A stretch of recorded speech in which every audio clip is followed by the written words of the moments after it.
your favorite blinged-out Hollywood star spends a lot of dough? That's for sure. Think again. Because when it comes to lavish living, nobody brings it on like the billionaires. I'm the luckiest guy in the world, and when I die, I want to come back as me.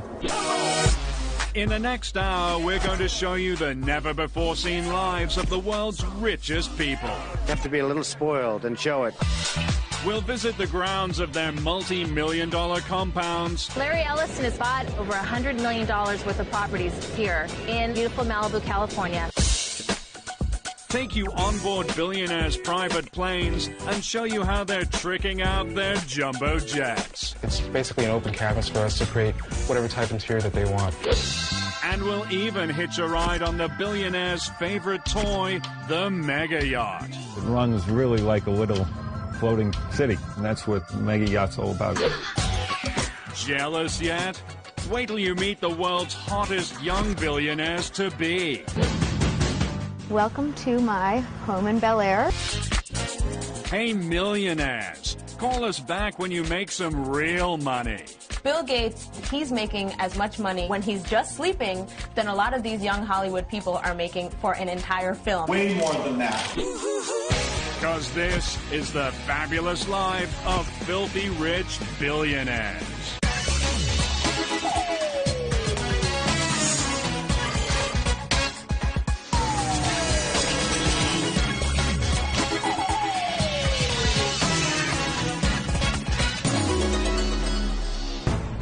In 2006, Donald Trump filed one serious lawsuit in civil court, demanding $5 billion in damages. What happened? Was somebody cheating in his casino? Did somebody rob Trump Towers? Oh no. It was far worse. Some reporter had the gall to accuse Donald Trump of being only a millionaire. It really has nothing to do with ego. Who would think that one would find it slanderous to be called a millionaire, but be suing a reporter who said, hey, he's only worth about $250 million, but no, the Donald says it's more like $2.7 billion. Being a billionaire for Donald is a brand. People need to associate him with billions, otherwise they're not going to be paying $30 million for apartments.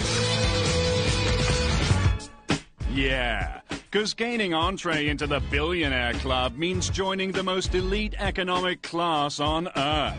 Out of a global population of 6.5 billion humans, a mere 793 are billionaires.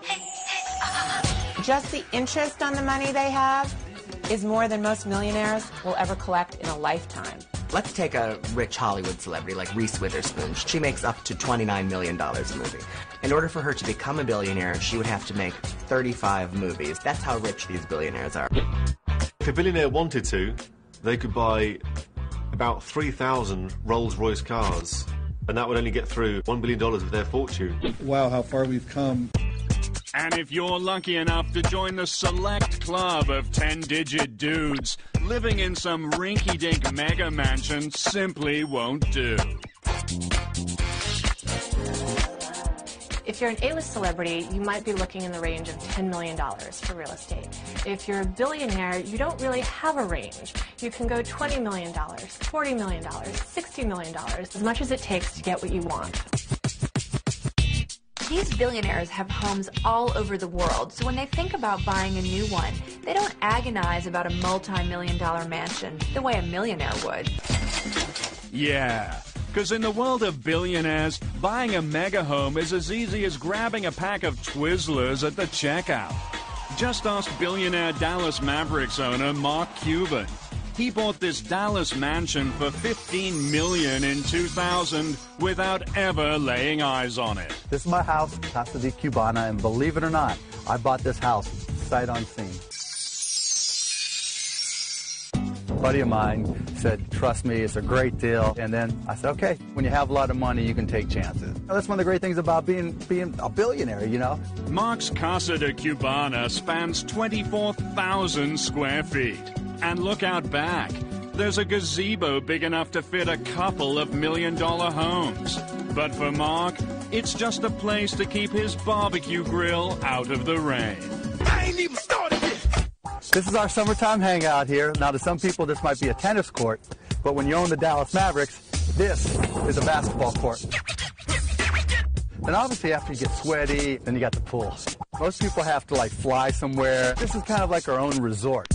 And even though his joint is spread across 7 acres, Mark's got one problem most billionaires would rather live without. Neighbors. That's why they're spending insane bucks to get extreme isolation. Billionaires sometimes don't want next-door neighbors, and they're probably the only people on Earth who can afford not to have them. Just ask the richest man on the planet, Microsoft founder Bill Gates.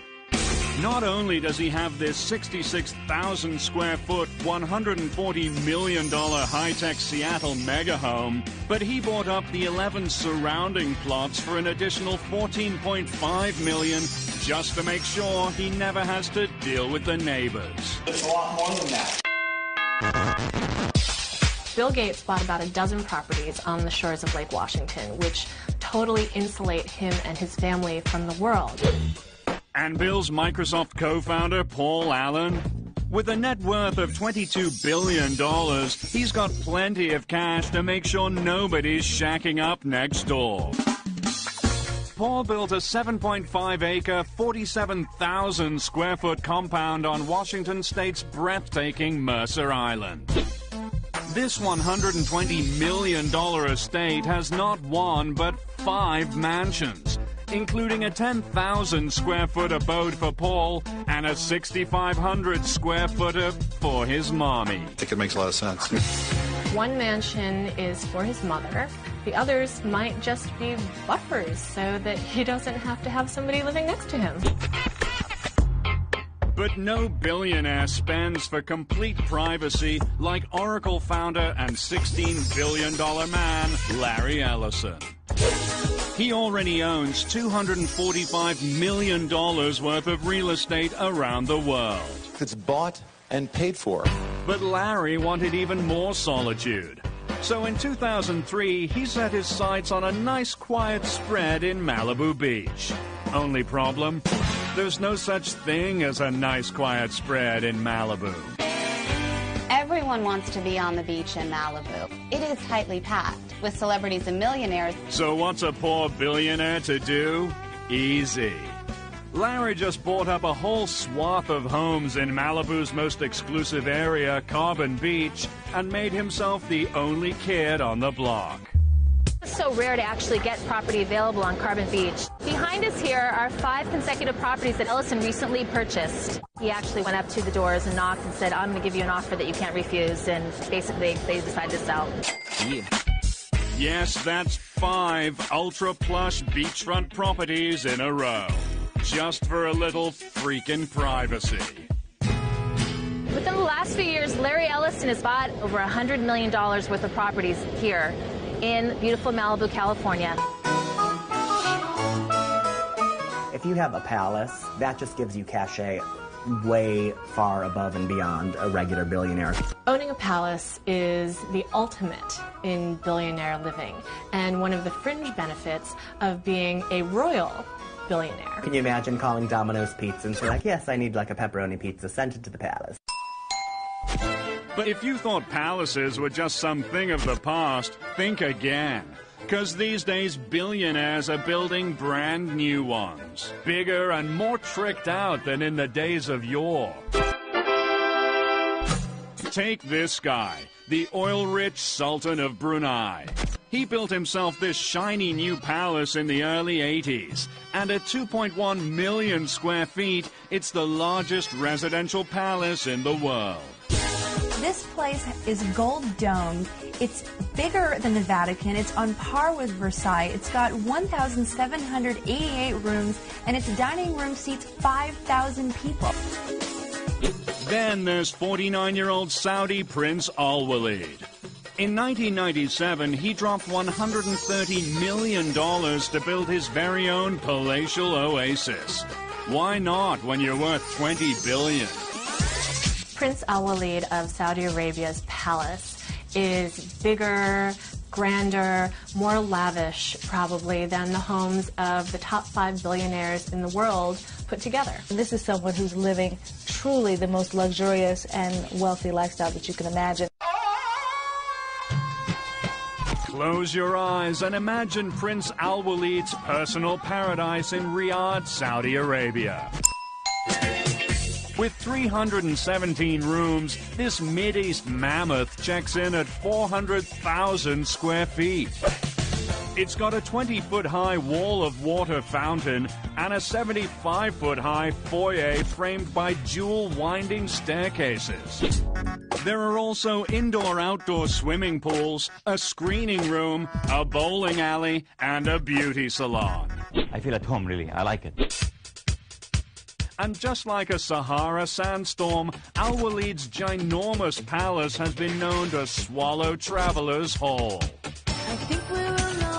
I got lost in in his closets. They just would go on and on and on. You had no idea where you were. Everyone walks around the prince's palace with walkie-talkies and say, I'm in this green room. Oh, that's the so-and-so room. Go into the blue room, and then a quarter mile later you'd be somewhere and maybe someone would find you. Good thing the prince has a staff of 180 to help with search and rescue. So Al Walid can kick back in front of one of his 520 TVs and worry about what really matters. His money. The stars. Unreachable normal human has $1 billion. Take Virgin Airlines boss Richard Branson. He's building his own rocket ship designed for space tourism, Virgin Galactic. Or Amazon.com founder Jeff Bezos. He's building a spaceship and his own personal spaceport on his West Texas ranch. But Microsoft founder Paul Allen is one step ahead of the space pack. His Spaceship One was the first private rocket to leave the Earth's atmosphere. It seems to be a logical thing for a billionaire because it's a new way to spend money. So if you have the billions, why not buy yourself a spaceship? It's not often you get a chance to participate in the making of history. And if you think their rocket ships are far out, check out how they're jet setting around Mother Earth.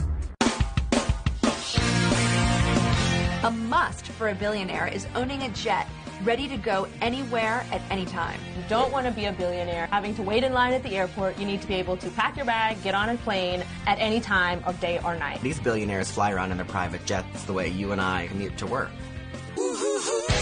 And the billionaire's staple sky ride?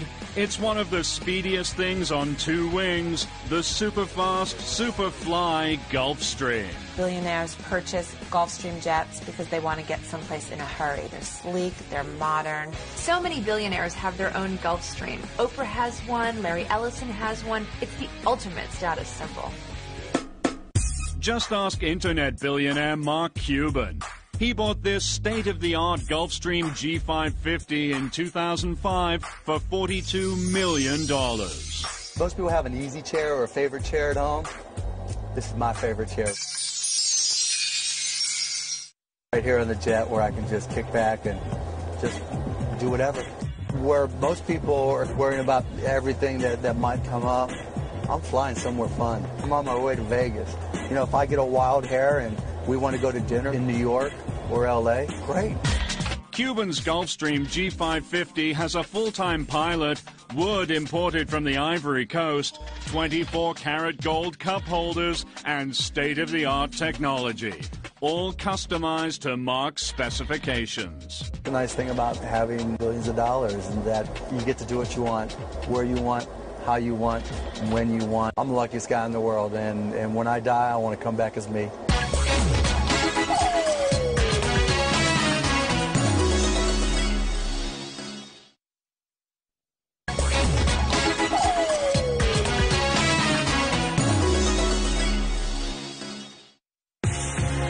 While the Gulfstreams might be the sleekest thing in the sky, for billionaires who want a little more legroom, they're buying their own jumbo Boeing jets, turning airborne behemoths into their own personal mansions in the sky. Boeing Boeing is known for building commercial airplanes for American Airlines, Delta, but when the billionaires started snapping up these planes, Boeing started a special division just to build aircrafts for billionaires. You have to be a little spoiled and show it. And Donald does. He's got his own 727. Then there's the Google guys, Sergey Brin and Larry Page.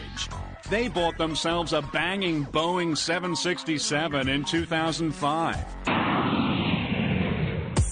And Saudi Prince Al Luid, he travels in style in his own 747, the monster of the Boeing line, with a staggering 40,000 cubic feet of interior space. I spend quite a bit.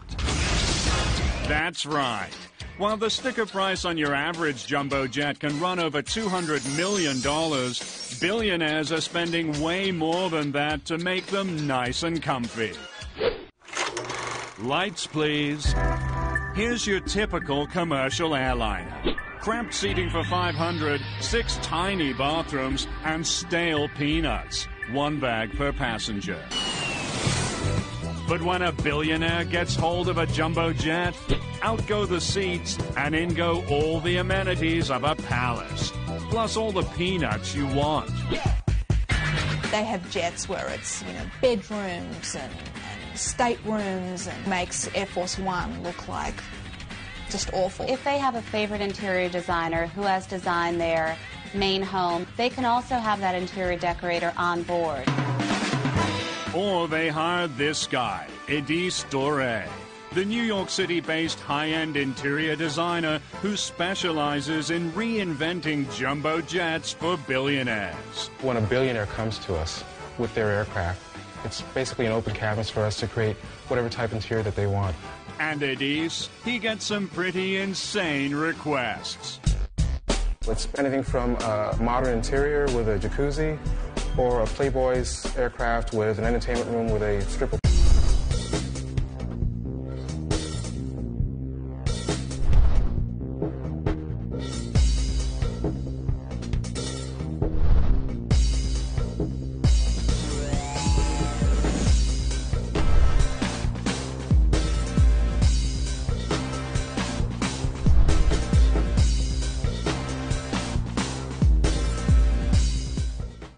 Another client wanted us to have their 747 essentially look like the entrance to Skibo Castle.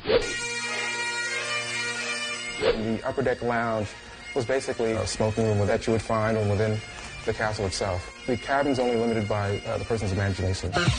Yeah, because when you're a billionaire, the sky's the limit. Step aboard the Shadow. With a spa, beauty salon, a 5,000-bottle wine cellar, floating putting green, and its own onboard security force, it's the ultimate dream yacht, right? Wrong. For billionaires, the Shadow's just a floating storage space, so they can tow big-ticket toys like helicopters and limousines behind their yachts. The Shadow has put billionaire boating over the top. It drives along behind the yacht and basically offers all the comforts of your mansion back at home and puts it out at sea, and you can take it anywhere in the world with you. To rent the Shadow for 1 month, it costs seagoing billionaires nearly $500,000. But if billionaires have got ocean-going storage like this, you'd better believe their actual yachts are out of sight. Yeah. A celebrity and a millionaire can charter a yacht. A billionaire is the one that owns it. A yacht is one of the most expensive things that you can own in the entire universe. The insurance value of this boat is more than $100 million. And please, don't call them yachts. Billionaires have mega yachts. What's the difference? A yacht maxes out at a measly 80 feet and usually costs under $1 million. But a mega yacht, it can be 200, 300, 500 feet long and cost hundreds of millions of dollars. These mega yachts are just different class. Some of them take up to 3 years to build. They have to be built in special shipyards. There are only about 80 of these mega yachts in the world, so it's an incredibly exclusive item to own. When you get to a yacht over 350 feet, you can't even dock it. You need to keep it in the water and then take another boat over to the dock. When you're a billionaire and you've got a yacht, you can basically turn it into your own floating cruise ship and have everything you want and totally kit it out. Yeah. Want to see one of the 10 largest billionaire mega yachts in America? Step aboard Blockbuster founder and Miami Dolphins owner Wayne Huizenga's personal mega yacht. Before he made his billions, Wayne used to drive a garbage truck. Now, he's at the helm of this, the Floridian. This is the Floridian. It's definitely a billionaire's yacht. Comes with a large cinema upstairs, a viewing lounge up there. Down below we have a swim-up pool, which is also a jacuzzi and a hot tub. She also comes with a big helipad on the aft deck, so we can land a 14-passenger helicopter. She carries 17 crew, and she has 6 staterooms, so you can sleep up to 12 guests. She can go transatlantic 2 ways without fueling her up. It runs really like a little floating city, and that's what a mega yacht's all about.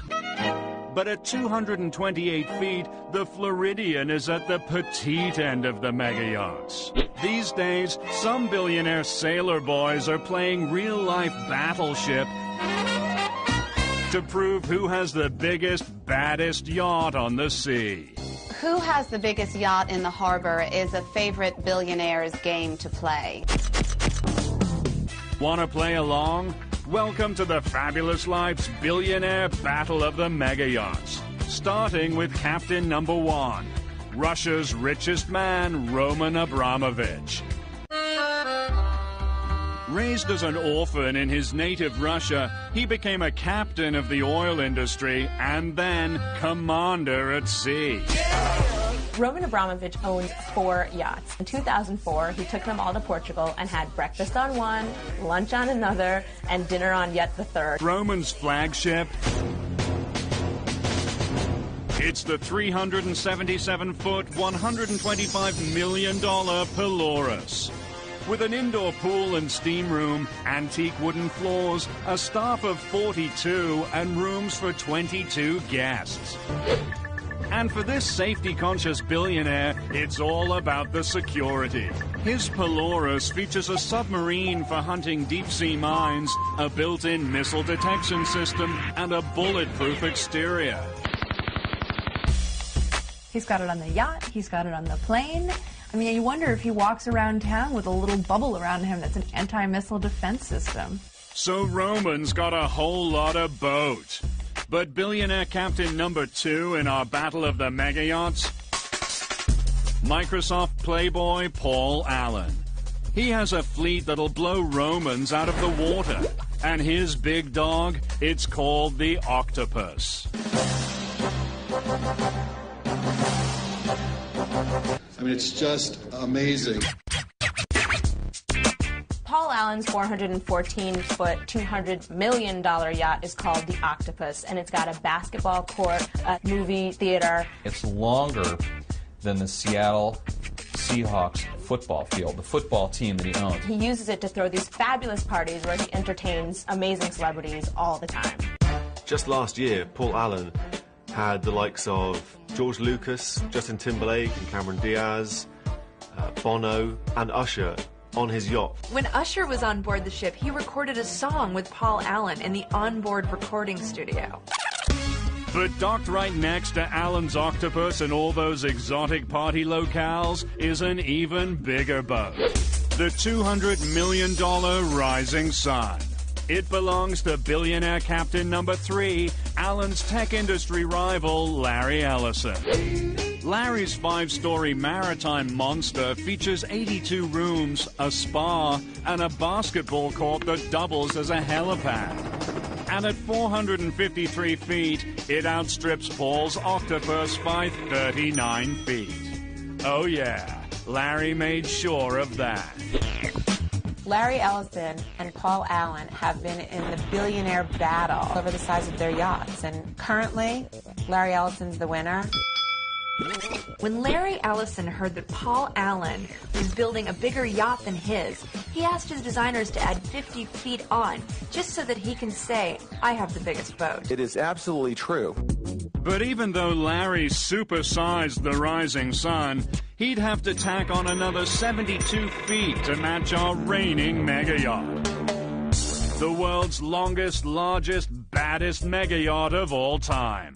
At the helm, it's billionaire captain number 4, Sheikh Mohammed bin Rashid Al Maktoum, the ruler of Dubai. And his royal $300 million Platinum is a record-breaking 525 feet long. That's bigger than a Royal Navy destroyer. The ruler of Dubai doesn't so much have a yacht as he has his own floating neighborhood. You can have a lot of people on that yacht and never actually have to interact with them. Still under construction, the Platinum's as luxurious as it is long.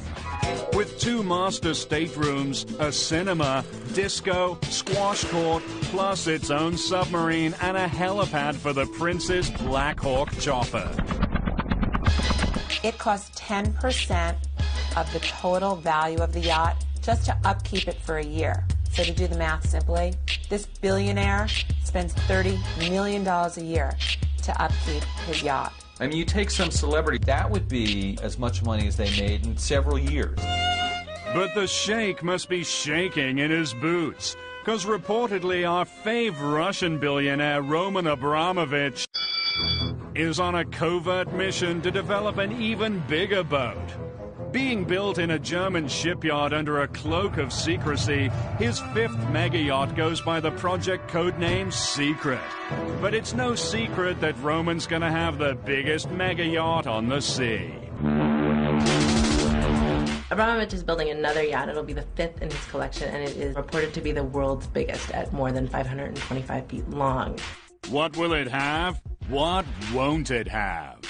Step into the bedroom of Microsoft founder and richest man alive, Bill Gates. Looks like he's sleeping comfortably, right? He should be.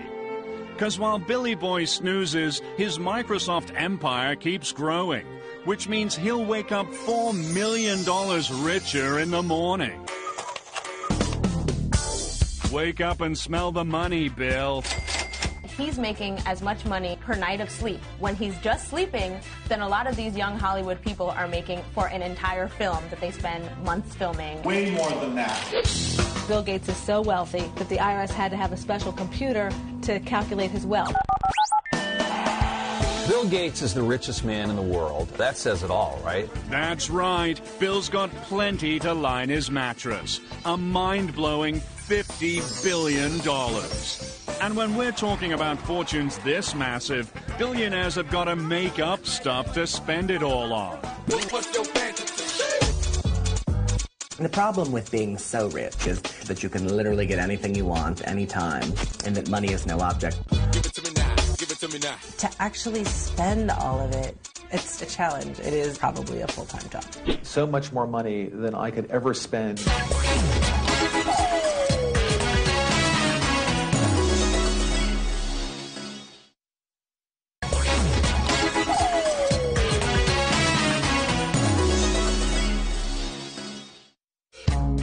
Billionaires buy things that even the super rich would think is extremely extravagant. It's called fantasy spending. Take billionaire record company mogul David Geffen. He doesn't have regular floors in his Beverly Hills estate. Oh no. He's got the very wood floors where Napoleon proposed to Josephine. And our buddy Bill? He recently bought an ultra-rare notebook belonging to Leonardo da Vinci for $32 million. Bill Gates spent $32 million on a little notebook that Leonardo da Vinci had scribbled some ideas in. That's how rich these people are. They can just drop $32 million on a little 72-page notebook. But the latest, most lavish trend in billionaire fantasy spending, it's all about owning their own sports franchises. If you're a billionaire, there are only so many fabulous things that you can spend your money on. Cars, houses, jets, yachts. But sports teams give you the opportunity to own people. And in the age-old battle between jocks and geeks, owning sports teams is revenge of the nerds, billionaire style. For a lot of these guys, when they were younger, were a little geeky, didn't get picked first for the sports team, they're having their sweet revenge now because they own some of the biggest franchises in the country. Take our fave techno-geek money man, Mark Cuban. When Mark was in high school, the jocks called him and his friends the Turtle Club because they ran so slow. Now that Mark's filthy rich, he bought himself a bunch of jocks to do the running for him. Mark Cuban has spent almost $300 million in the Dallas Mavericks. I spent a whole hell of a lot of money. But no Silicon Valley super nerd conquered the sports world like Microsoft's $22 billion man, Paul Allen. Here's a younger Paul with fellow Microsoft co-founder Bill Gates. Not exactly the picture of athletic excellence. But these days, Paul spent almost $265 million for franchises in both the NBA and the NFL. Paul Allen owns the Seattle Seahawks and the Portland Trail Blazers, two very well-known franchises in the NFL and the NBA. He's having his very sweet, sweet revenge. I certainly feel that looking around here today, and I hope you feel the same way. Allen may have bought himself a whole lot of jock cred, but he hasn't been able to buy his team's championships. For that, you gotta spend even bigger bucks. Like Russian $18 billion man Roman Abramovich. This football fanatic didn't just want to own a soccer team, he wanted to own the best soccer team on earth. In July 2003, Roman Abramovich bought Chelsea Soccer Club for £90 million. Chelsea were pretty good before Roman came along, but as soon as Roman's money came into the equation, they became invincible. Because Roman might have spent $130 million to buy the Chelsea Soccer Club, but to make them truly unbeatable, he traveled the globe on an all-star soccer player shopping spree, blowing a total of $775 million to assemble the highest-paid team in British soccer history. He's dwarfed the competition, certainly in terms of payroll. He's the Steinbrenner of soccer. Roman's money paid off because last season they won the championship and they lost one game all season out of 38 games. It's an incredible record. Roman's team is so good in Chelsea that the entire UK is angry at him. British football is pretty much ruined. Oh, those billionaires. They'll never play fair. Don't sweat the technique. Think it's sweet to be a billionaire? Well, there are some lucky who are guaranteed to become billionaires without ever lifting a finger. Who are they? You're about to meet the 4 hottest billionaires to be on Earth. Starting with number 4. You might recognize 21-year-old Stavros Niarchos as Paris Hilton's sometime boy toy. But the Greek hottie is also heir to a $7.5 billion dynasty. Stavros Niarchos is this billionaire baby, and he is hot. People really just want to know about Stavros and what the family's about. He definitely has this European, international, mystique about him. Yeah. Because the second baby Stavros was born, he had billions on tap from both his mama and papa. Daddy Philip inherited a Greek shipping empire. And Mommy Victoria, she's a Guinness. Of the Irish billionaire beer dynasty Guinnesses. He's got billionaires coming from both sides of him. That's 2 billionaires squeezing one out. Stavros spent a lot of his childhood in Samoritz, Monaco, those kind of billionaires' hangouts, skiing, windsurfing, playing around on yachts, having a great time. And lately, he's even gone a little Hollywood. He was dating Mary-Kate Olsen for a while, and then he started dating Paris. He's really gotten involved in some crazy hijinks. He supposedly trashed a hotel room in Las Vegas over Kelly Osbourne's birthday weekend. He wrecked Paris's $300,000 Bentley. So what? This guy can smash as many Bentleys as he wants. That's hot, whatever. Stavros just earned the first installment of his future fortune. With his 21st birthday in April 2006, he inherited $275 million. Just a taste of the riches to come.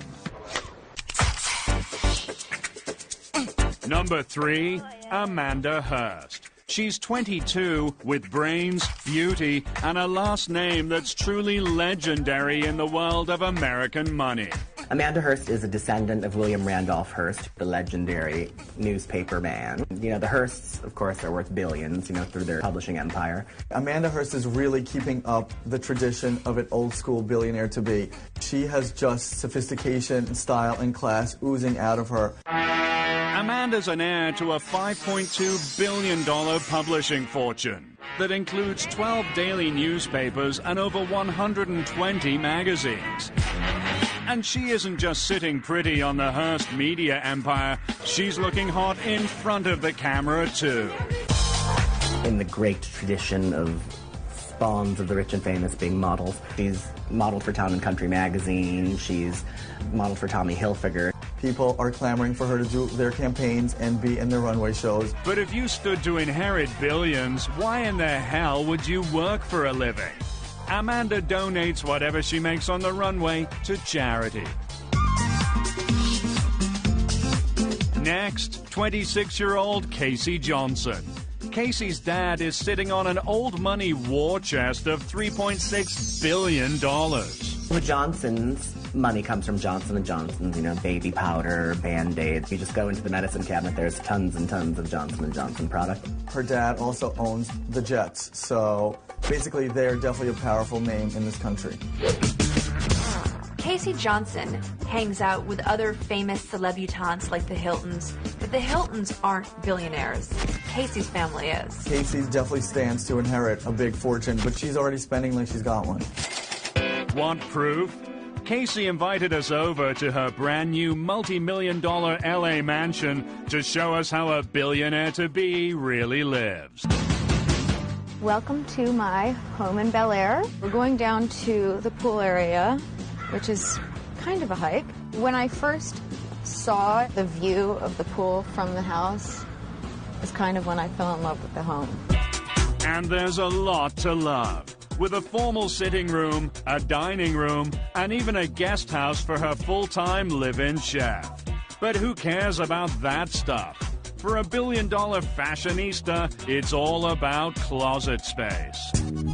I can be in cowboy boots and jeans, and the next day I can be in Pucci. And then the next day I can be in an Armani suit. And she's got plenty of shoes to match. A collection that includes roughly 200 pairs of ultra-lavish Manolo Blahniks worth an estimated $130,000. I love shoes. I'm a shoe freak. Manolo Blahnik. He just started making 6 inches, and he only made a couple pairs, so I bought all of them. But a billionaire-to-be can't keep her cash in her shoes. She's got to have a whole lot of handbags. And Casey, she's got around a whopping 400 pricey purses. This is where I keep the majority of my handbags. Well, I love Hermes. I like Gucci. I like Chloe, the Paddington bag. Fendi. I love Chanel. Very cute. If someone followed me around with a camera for 24 hours, they would not believe my life because it's absolutely incredible. As one of 3 siblings, Casey will likely inherit at least $1 billion. But the best part of being heir to the Johnson & Johnson fortune? Baby powder with your name on it. I represent, okay? Billionaire-to-be number 1, it's got to be the 23-year-old Brunei-born, London-bred party machine named Prince Azim. And that's no pretentious fancy boy name. This guy's really a prince. He is your ultimate billionaire-to-be. He has no top on what he could spend. Yeah, because when your daddy is the Sultan of Brunei sitting on $20 billion, you'd better believe you can afford to live a little. Prince Azim has a father that is known all over the world as an icon for lavish spending, and this kid is definitely following in his footsteps. He is following a tradition of sort of international, rich, jet-set types who throw tons of money around and love to mix with the celebrities. When the raging royal turned 23 in 2005, he flew in half of Hollywood to help him blow out the candles in London. Prince Azim whisked in some glamorous celebrities: Scarlett Johansson, Misha Barton, and Kid Rock. Kid Rock. Get me Kid Rock. Everybody wants to get some stupid cash, right? And when the young prince isn't just importing celebs for his shindigs, he's lavishing them with expensive gifts to make sure they're best friends forever. Prince Azim really, really loves to go over the top when he wants to meet someone he really likes. That's for sure. After seeing Usher live in 2001, he reportedly sent the R&B stud $250,000 worth of booty, including a pair of Nikes encrusted in diamonds. Ooh, baby. It was really, really sexy. And now they're friends. It worked. Oh, yeah. Because when you're one of 4 sons set to divvy up a $20 billion oil fortune, everyone wants to be your buddy.